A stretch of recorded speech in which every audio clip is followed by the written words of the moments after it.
দেখুন পরোটাগুলো কত সুন্দর হয়ে গেছে। বাড়িতে সবজি বেঁচে গেলে তোমরা ফেলবেন না, বন্ধুরা ফেলবেন না। আমার ভাই রান্না করেছিলাম সবজিটাকে নিয়ে আমরা আলু পরোটা বানিয়ে নিয়েছি। দেখুন কত সুন্দর হয়ে গেছে সবজি, যেমন খেতেও ভালো লাগবে।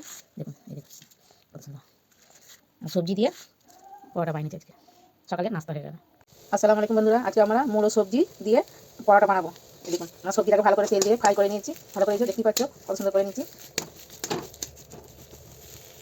এই যে আটাটাকে মেখে ফেলে দিচ্ছি।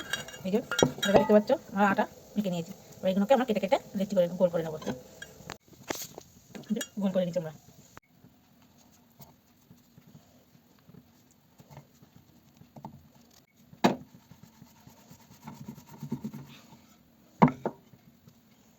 এর ভিতরে অল্প করে আমরা একটু তেল দিয়ে দেবো, দিয়ে আমরা পুরটাকে নিয়ে নেবো। পুরটাকে নিয়ে নিচ্ছি, এবার আমরা এটাকে ভালো করে মুড়ে নেবো।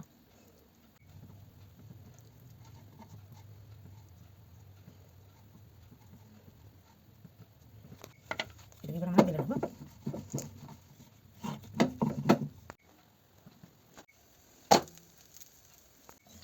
আর একটা নিয়ে নিচ্ছি, আমরা এটাকে বেলে নিচ্ছি। এর ভিতরে একটু তেল দিয়ে দিলাম, নিয়ে একটু পুর দিয়ে দিলাম, দিয়ে এটাকে আমরা ভালো করে মুড়ে নেবো। এটাকে আমরা উল্টে নিলাম একটু, এটাকে আমরা বেলে নিচ্ছি। এটাকে আমরা এবার উল্টে দিলাম, তেল দিয়ে দিলাম। আমরা এখানে এবার সাদা তেল ব্যবহার করে দিলাম।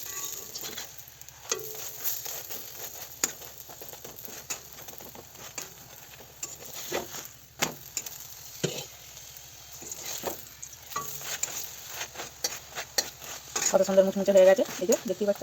আমরা এখানে সাদা তেল দিয়ে দিলাম।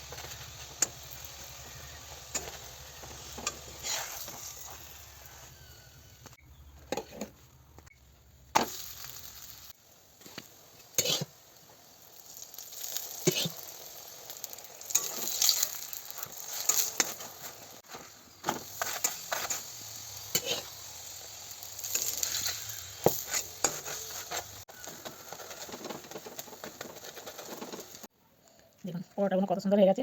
বাড়িতে সবজি বেঁচে গেলে তোমরা ফেলবেন না, বন্ধুরা ফেলবেন না। আমার ভাই রান্না করেছিলাম সবজিটাকে নিয়ে আমরা আলু পরোটা বানিয়ে নিয়েছি। দেখুন কত সুন্দর হয়ে গেছে সবজি, যেমন খেতেও ভালো লাগবে। দেখুন এই দেখুন